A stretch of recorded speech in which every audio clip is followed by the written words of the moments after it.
വളരെ സിമ്പിളായിട്ട് പറയുകയാണെങ്കിൽ ജോഷ്യത്തിന് ഒരു ദിവസം എന്നെ വിളിച്ച് പറഞ്ഞു, നമ്മുടെ അധ്യാപകരോടൊക്കെ സംസാരിക്കാമോ? നമ്മുടെ അധ്യാപകരോട് സംസാരിക്കാമോ എന്ന് ചോദിച്ചപ്പോൾ ഞാൻ വിചാരിച്ചു കേരളത്തിനിടയിലുള്ള അങ്ങനെ അധ്യാപകരോട് സംസാരിക്കാവുന്നതാണ്. എല്ലാവരെയും ഞാൻ അറിയുന്നതാണ്. ആയിക്കോട്ടെ, അതിന് ബന്ധമുണ്ടെന്ന് ചോദിച്ചു. പക്ഷെ അപ്പോഴും ഞാൻ അറിഞ്ഞില്ല അച്ഛൻ നടുവേൽ മേഖലയുടെ മതബോധന ഡയറക്ടറാണെന്നും അച്ഛൻ ഉദ്ദേശിച്ച ഈ വിശാലമായ ഒരു കമ്മ്യൂണിറ്റിയാണ് അവരോട് സംസാരിക്കാനാണെന്നും. എന്തായാലും ഇറങ്ങി തിരിച്ചു. എന്നാൽ പിന്നെ സംസാരിച്ച് പോകാമെന്ന് തന്നെ ഞാൻ വിചാരിക്കുകയും. അങ്ങനെയാണ് ഞാനിവിടെ വന്നിരിക്കുന്നത്. ഒരു റിസോഴ്സ് പേഴ്സൺ എന്ന നിലയിൽ വിശേഷിപ്പിക്കാൻ കഴിയുന്ന ശേഷികളോ കഴിവുകളോ അല്ലെങ്കിൽ അതിന് മാത്രമുള്ള അറിവോ ജ്ഞാനമോ ഒന്നും എനിക്കില്ല. കാരണം സമൂഹത്തിന്റെ വിവിധ മേഖലകളിൽ നിന്നുള്ള ആൾക്കാരാണ് ഇവിടെ അധ്യാപകരായിട്ടിരിക്കുന്നത്. അതില് സർക്കാർ ഉദ്യോഗസ്ഥരുണ്ട്, റിട്ടയർഡ് പേഴ്സൺസ് ഉണ്ട്, സന്യസ്തരുണ്ട്, വീട്ടമ്മമാരുണ്ട്. അങ്ങനെ സമൂഹത്തിന്റെ ഒരു മഴവിൽ നമുക്കറിയാം സപ്തവർണ്ണങ്ങളാണല്ലോ. അതുപോലെ തന്നെ സമൂഹത്തിന്റെ എല്ലാ മേഖലകളിൽ നിന്നുള്ള ആൾക്കാർ ഒന്നിച്ചിരിക്കുന്ന ഈ അവസരമായതുകൊണ്ട് ഞാനിതിനെ ഒരു മഴവിൽ സദസ്സ് തന്നെ വിശേഷിപ്പിക്കാൻ ഉദ്ദേശിക്കുന്നു. നിങ്ങള് വളരെ കാലങ്ങളായിട്ട് ഞാനിവിടെ സാറിനോട് സംസാരിച്ചപ്പോൾ സാറ് പറഞ്ഞു 10-30 വർഷങ്ങളായിട്ട് അല്ലെ 10-20 വർഷങ്ങളായിട്ട് മതാധ്യാപകരായി ജോലി ചെയ്യുന്ന ആൾക്കാർ നമ്മുടെ കൂടെ ഉണ്ട്. ഒത്തിരി സന്തോഷമുണ്ട്. കാരണം ഈ സർവീസ് ഒരു സർവീസാണ്. നമുക്കറിയാം സർവീസാണെന്ന് മതാധ്യാപകൻ ജോൺസൺ പറഞ്ഞതുപോലെ മതാധ്യാപകൻ എന്ന് പറയുമ്പോൾ സാറേ എന്നുള്ള വിളിയുണ്ട്. പക്ഷെ ആ സാറേ എന്നുള്ള വിളിക്ക് ഒരു അധ്യാപകൻ ഒരു സ്കൂൾ അധ്യാപകൻ കിട്ടുന്ന ഒരു ബഹുമാനം നമുക്ക് കിട്ടില്ല എന്നുള്ളവരും നമുക്കറിയാവുന്ന കാര്യമാണ് അല്ലെ. മതാധ്യാപകനെ സാറേ എന്ന് വിളിക്കപ്പെടുമ്പോൾ അത്രയും. എന്താണ് ഈ കാറ്റഗിസം?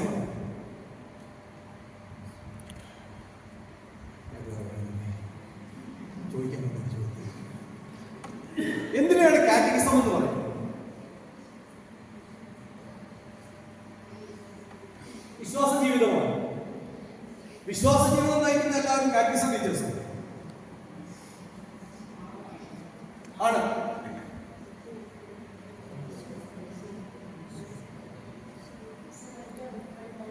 ആളാണ് കാറ്റഗിസം. മനുഷ്യ സ്നേഹവും ദൈവസ്നേഹവും കണക്റ്റഡാണ്. മനുഷ്യൻ പരസ്പരം സ്നേഹിക്കുന്നുണ്ടെങ്കിൽ ദൈവം മനുഷ്യനെ സ്നേഹിക്കുള്ളൂ. കുറച്ചും കൂടി വിശാലമായി ചിന്തിക്കുകയാണെങ്കിലോ നമ്മളുടെ അധ്യാപനങ്ങൾ പലപ്പോഴും ഇതേ രീതിയിലായി പോവുക. ഞാൻ പറഞ്ഞു വരാൻ ഉദ്ദേശിക്കുന്ന കാര്യമാണ് കാറ്റഗിസം എന്താണെന്ന് ചോദിച്ചാൽ എന്നോട് വിശ്വാസത്തിന്റെ ഹൃദയഭൂമിയിലേക്കുള്ള ഒരു യാത്രയാണ് കാറ്റഗിസം എന്ന് പറയുന്നത്. അവിടെ അടിസ്ഥാനം എന്ന് പറയപ്പെടുന്നത് ക്രൈസ്തവ വിശ്വാസമാണ്. അതിന്റെ അടിസ്ഥാനം വിശ്വാസം എന്താണെന്ന് കൃത്യമായി ജോസഫ് പറയുകയുണ്ട് അല്ലെ. നമ്മുടെ കയ്യിൽ റെഡിമെയ്ഡ് ആൻസർ ഉണ്ട്. വിശ്വാസം എന്താണെന്ന് എപ്പോൾ ചോദിച്ചാലും നമ്മൾ വേദപാഠ ക്ലാസ്സിൽ നിരവധി വട്ടം ആവർത്തിച്ച് പറഞ്ഞ് ധരിപ്പിച്ചു വെച്ചിരിക്കുന്ന ഒരു ആൻസർ ഉണ്ട്. പ്രത്യാശിക്കുന്നവ ലഭിക്കുമെന്നും കാണപ്പെടാത്തവ ഉണ്ട് എന്നുള്ള ബോധ്യമാണ് വിശ്വാസം എന്നാണ് പറയുന്നത്. ആ വിശ്വാസത്തിലേക്കാണ്, അതിലേക്കുള്ള ഒരു യാത്രയാണ് എപ്പോഴും കാറ്റഗിസം എന്ന് പറയുന്നത്. ഈ വിശ്വാസത്തിന്റെ ഹൃദയഭൂമിയിലെ ഗുരു വലുതാകുമ്പോൾ തീർച്ചയായും മറ്റത് ചെറുതാണ് അല്ലെ. ശിഷ്യൻ എന്ന് പറയുന്നത് ചെറുതാണ്.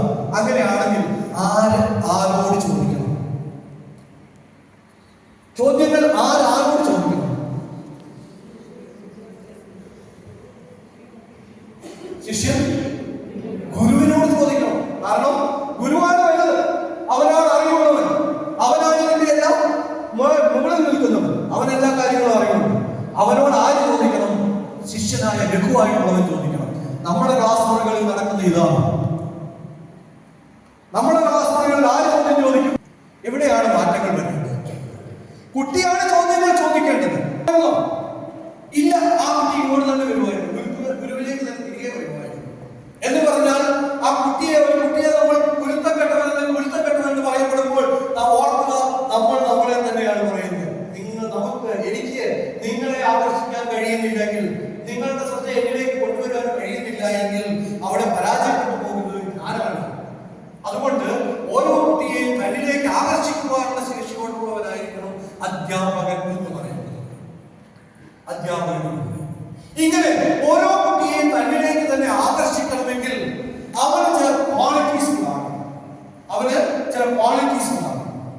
ആ ക്വാളിറ്റീസ് ഉണ്ടാകുക എന്ന് പറഞ്ഞാൽ എന്താണ് ആദ്യമായിട്ട് വേണ്ട കാര്യം എന്താണെന്ന് ചോദിച്ചാൽ അവൻ ആരാണെന്ന് അവന് തന്നെ തിരിച്ചറിവുണ്ടാകണം. അധ്യാപകൻ ആരാണെന്ന് അവന് തന്നെ തിരിച്ചറിവുണ്ടാകണം. ഒരു ഞാൻ ഇങ്ങനെ പറഞ്ഞു പോയിട്ടുണ്ടെങ്കിൽ നിങ്ങൾക്കത് ബോധിക്കും. ഒരു 2 പതിറ്റാണ്ടുകൾക്ക് മുമ്പ് മലയാളത്തിൽ ഇറങ്ങിയ ഒരു സിനിമയുണ്ട്. പറയുമ്പോൾ അത് കൂടാൻ പറഞ്ഞു. രാജീവ് അച്ഛൻ സംവിധാനം ചെയ്ത ഒരു ചിത്രമായിരുന്നു ഗുരു എന്ന് പറയുന്നത്. മോഹൻലാലാണ് അതിന്റെ നായകനായിട്ട് അഭിനയിച്ചത്. കണ്ടിട്ടുണ്ടോ സിനിമ? ഗുരു എന്ന സിനിമ കണ്ടിട്ടുണ്ടോ? കണ്ടിട്ടുണ്ട് അല്ലെ? ഗുരു എന്നൊരു സിനിമ നല്ലൊരു സിനിമയായിരുന്നു. ഗുരു എന്ന സിനിമയിൽ മോഹൻലാൽ എന്ന് പറയുന്ന കഥാപാത്രം അവതരിപ്പിക്കുന്നത് രഘുരാമൻ എന്ന് പറയപ്പെടുന്ന ഒരു കഥാപാത്രത്തെയാണ്. ഈ രഘുരാമൻ എന്ന് പറയപ്പെടുന്ന വ്യക്തി വളരെ സാധാരണക്കാരനായ ഒരു തൊഴിലില്ലാത്ത ഒരു ചെറുപ്പക്കാരനായിരുന്നു. ഒരു ഫാന്റസിയുടെ ഒരു പ്രത്യേക തലത്തിൽ നിർമ്മിക്കപ്പെട്ട ചിത്രമാണ്. ഇതിന്റെ ഏറ്റവും ചുരുക്കിയതിന്റെ കഥയിലേക്ക് പറയുകയാണെങ്കിൽ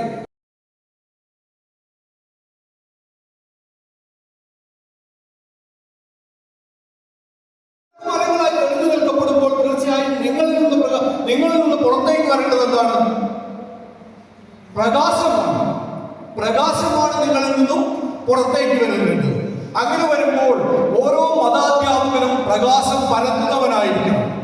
അല്ലെങ്കിൽ അങ്ങനെ വരുമ്പോൾ ഓരോ മതാധ്യാപകനും പ്രകാശം പരത്തുന്നവരാണ്. പ്രകാശം പരത്തുന്നവനെ എങ്ങനെ വിളിക്കണമെന്ന് കുറച്ച് വർഷങ്ങൾക്ക് മുമ്പ് ഒരാൾ പറഞ്ഞ് അതുകൊണ്ട് അതിനെ കുറിച്ച് പറയുന്നത്. അപ്പോൾ പ്രകാശം പരത്തുന്നവരായിരിക്കുന്നവരാണ് നിങ്ങളെല്ലാവരും എന്ന് പറയുന്നത്. ഇങ്ങനെ പ്രകാശം പരത്തുന്ന എന്ന് പറഞ്ഞാൽ നമ്മുടെ മക്കളെ പ്രകാശത്തിലേക്ക് നയിക്കുന്ന, അവരുടെ മനസ്സിലേക്ക് പൊതുവെ നമ്മൾ പറയപ്പെടുന്ന ഒരു കാര്യമുണ്ട്. ഒരു അധ്യാപകൻ എന്ന് പറഞ്ഞാൽ നമ്മളുടെ മലയാള ഭാഷയിൽ പറയപ്പെടുമ്പോൾ ഗുരു എന്നാണ് വിളിച്ചത് അല്ലെ? ഗുരു എന്ന് പറഞ്ഞാൽ വെളിച്ചം പകരുന്നവരെന്നൊക്കെയാണ് നമ്മൾ ഉദ്ദേശിച്ചുകൊണ്ടിരുന്നത് അല്ലെ? വെളിച്ചം പകരുന്നവരെയാണ് ഗുരു എന്ന് വിളിക്കപ്പെടുന്നത്. എന്നാൽ നമുക്കറിയാം, നമ്മൾ വെളിച്ചം പകരുന്ന ആർക്കാണ്? കുട്ടികൾക്കാണ് അല്ലെ? കുട്ടികൾക്കാണ് വെളിച്ചം പകരുന്നത്. കുട്ടികളുടെ മനസ്സിൽ അന്ധകാരമില്ല. ഓരോ കുഞ്ഞും ജനിച്ചു വീഴുമ്പോൾ, ഓരോ കുഞ്ഞും ഭൂമിയിലേക്ക് പിറവിയെടുക്കപ്പെടുമ്പോൾ അവന്റെ മനസ്സിൽ പ്രകാശം മാത്രമേ ഉള്ളൂ അല്ലെ? എല്ലാ മക്കളെയും കണ്ട ഒരേപോലെ ഉണ്ടാകുന്ന സാഹചര്യങ്ങളിൽ മക്കളൊക്കെ നല്ലവരല്ലേ? വളർന്നു വരുന്ന ചെറിയ ക്ലാസ്സുകൾ മുതൽ മക്കളെല്ലാവരും നല്ലവരല്ലേ? അപ്പോൾ അവരുടെ മനസ്സിൽ പ്രകാശമേ ഉള്ളൂ. പക്ഷെ അവരുടെ മനസ്സിലെ പ്രകാശത്തിലേക്ക് അന്ധകാരം കയറി വരുന്ന ചില സാഹചര്യങ്ങൾ ഉണ്ടാകും, അല്ലെങ്കിൽ ചില അവസരങ്ങൾ ഉണ്ടാകും. അത്തരം അവസരങ്ങളിൽ ആ അന്ധകാരത്തെ മാറ്റി നിർത്തിക്കൊണ്ട്, ഇരുട്ടിനെ മാറ്റി നിർത്തിക്കൊണ്ട് വെളിച്ചമായി കടന്നു ചെല്ലേണ്ടവരാണ് നിങ്ങളെന്ന് പറയപ്പെടുന്ന മതാധ്യാപകർ, അല്ലെങ്കിൽ മതാധ്യാപകൻ എന്ന് വിശേഷിപ്പിക്കപ്പെടുന്നത്. അതുകൊണ്ടാണ് ഞാൻ ആദ്യമേ പറഞ്ഞത് ഓരോ മതാധ്യാപകരും വിളക്ക് മരങ്ങളാണെന്ന് ഞാൻ പറയാൻ കാരണം. അപ്പോ കാറ്റഗിസം എന്ന് പറയുന്നത് അതൊരു യാത്രയാണ്. It's a journey to the heart of faith എന്ന് പറയുമ്പോൾ ഒരു വിശ്വാസത്തിന്റെ ഹൃദയഭൂമിയിലേക്കുള്ള ഒരു യാത്രയാണെങ്കിൽ ആ യാത്രയിൽ വിളക്കുമരങ്ങളായി തെളിഞ്ഞു നിൽക്കേണ്ടവരാണ് ഓരോ മത അധ്യാപകരും എന്ന് പറയുന്നത്. ഈ കാറ്റഗിസത്തിന് ഏതെങ്കിലും ടൈപ്സ് ഉണ്ട്, ഏതെങ്കിലും തരങ്ങളുണ്ട്? കാറ്റഗിസത്തെ നമുക്ക് ഏതെങ്കിലും ഒന്ന് ക്ലാസിഫൈ ചെയ്യാൻ കഴിയും? ഇത് ഒരു മൊണോലോഗായി തീരണ്ട, ഡയലോഗായിട്ട് നമുക്ക് മാറ്റാം. അങ്ങോട്ടും ഇങ്ങോട്ടും നമുക്ക് സംസാരിച്ചു പോകാം. അപ്പോഴേ ഇതൊരു സജീവമാകുള്ളൂ. അല്ലെങ്കിൽ നിങ്ങൾ ചിലപ്പോൾ ഉള്ള വാദനത്തിൽ കൂടെ ഇറങ്ങി ഓടും. കാറ്റഗിസം എന്ന് പറയുന്നത് ഒരു ക്ലാസിഫിക്കേഷൻ വേണ്ടി തയ്യാറാക്കുകയാണെങ്കിൽ, എൻ്റെ അഭിപ്രായത്തിൽ പറയുകയാണെങ്കിൽ കാറ്റഗിസം 3 തരത്തിലുണ്ടെന്നാണ് പറയുന്നത്. ഒന്നെന്ന് പറയുന്നത് ട്രഡീഷണൽ കാറ്റഗിസമാണ്. അതായത് ഞാനൊക്കെ വളർന്നു വന്ന ആദ്യ കാലഘട്ടങ്ങളിൽ ഉണ്ടായിരുന്ന ട്രഡീഷണൽ കാറ്റഗിസമാണ്. അവിടെ memorisation of certain questions and answers, ചില ചോദ്യങ്ങളും ചില ഉത്തരങ്ങളും മാത്രം ഓർത്തെടുത്ത് പറയുന്ന ഒരു കാലഘട്ടമായിരുന്നു.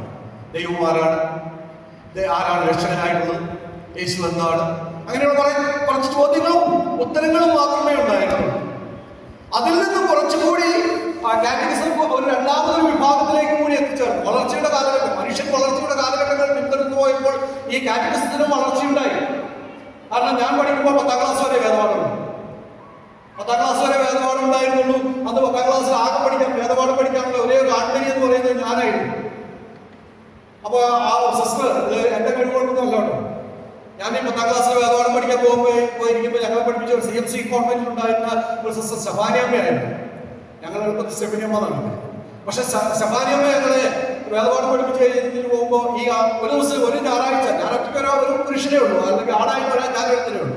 അപ്പൊ ഞാൻ ചെന്നില്ലെങ്കിൽ സ്റ്റെഫാനിയമ്മ വീട്ടിലേക്ക് കാരണന്മാര് എഴുതാൻ പോയിട്ട് വരുമ്പോൾ നോക്കി എന്നിട്ട് വിളിക്കും. എന്നിട്ട് പറയും അവൻ കഴിഞ്ഞ ഞായറാഴ്ച വേദപാഠത്തിന് വന്നു, അതുകൊണ്ട് ഞാൻ പിന്നെ ഞായറാഴ്ച വീട്ടിൽ വന്ന പാടില്ല. അതുകൊണ്ട് പിറ്റത്തെ ആഴ്ച പോകും. പക്ഷെ അവിടെ സഫാരിയമ്മ വേറൊരു കാര്യം കൂടി ചെയ്യുമായിരുന്നു. എവിടെ കണ്ടാലും സഫാരിയമ്മ പറയും, ഇതുണ്ടോ ഇവരെ കണ്ടോ, ഇവ മാത്രമേ ആളായിട്ടുള്ളൂ ക്ലാസ്. അങ്ങനെ ഒരു പ്രോത്സാഹനം തരുമായിരുന്നു എന്നുള്ളത്. അപ്പോൾ ഞാൻ പഠിച്ചിരുന്ന കാലഘട്ടങ്ങളിൽ ഞാൻ പറഞ്ഞു വന്ന കാര്യം ഇതാണ്, 10ാം ക്ലാസ് വരെയുള്ള വേദപാഠം അതൊരു വളർച്ചയുടെ ആദ്യഘട്ടങ്ങളാണ്. അതിനു മുമ്പ് എൻ്റെ മാതാപിതാക്കളൊക്കെ പഠിക്കുന്ന കാലത്ത് 10ാം ക്ലാസ്സും ഇല്ലായിരുന്നു എന്നുള്ളതാണ്. അപ്പോൾ രണ്ടാമത്തെ ഒരു ഘട്ടത്തിലേക്ക് വന്നപ്പോൾ 10ാം ക്ലാസ് വരെ എത്തി, ഇന്നത് +2 വരെ എത്തിയിട്ടുണ്ട് അല്ലേ.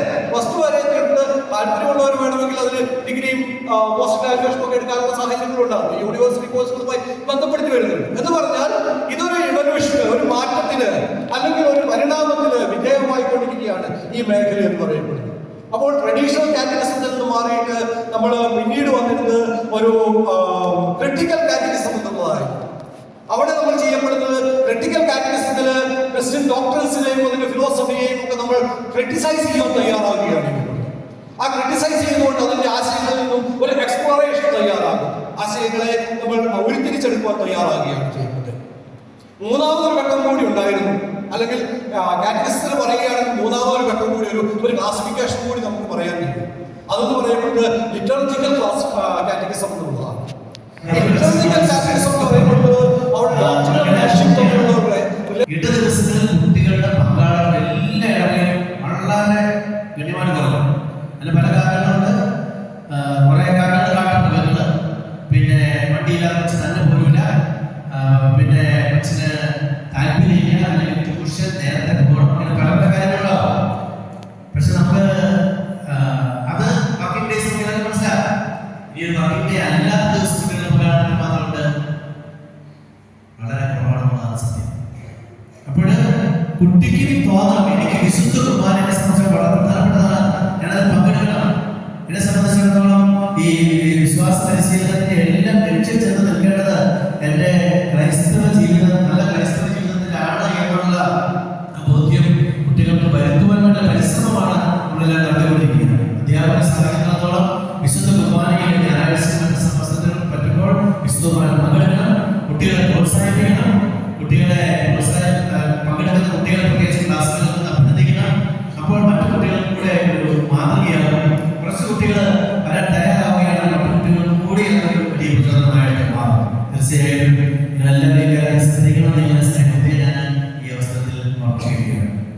ഇന്ന് ഈ അധ്യാപക സംഘം ഏറ്റവും വിജയപ്രദമായി ഇവിടെ നടപ്പിലാക്കുവാനായിട്ട് നേതൃത്വം നൽകിക്കൊണ്ടിരിക്കുന്ന ജോഷേസിനെ, അതുപോലെ തന്നെ നമ്മുടെ കൈവേലി ഇടവകയിലെ ജോൺസൺ അച്ഛനെയും സഞ്ജു സാറ്, പ്രിയപ്പെട്ട ഹെഡ്മാസ്റ്റേഴ്സ്, ഈ ഇടവകയിലെ വിദ്യാർത്ഥിമാര്, മറ്റു പ്രതിനിധികൾ എല്ലാവരെയും ഏറെ നന്ദിയോട് ഓർക്കുന്നു.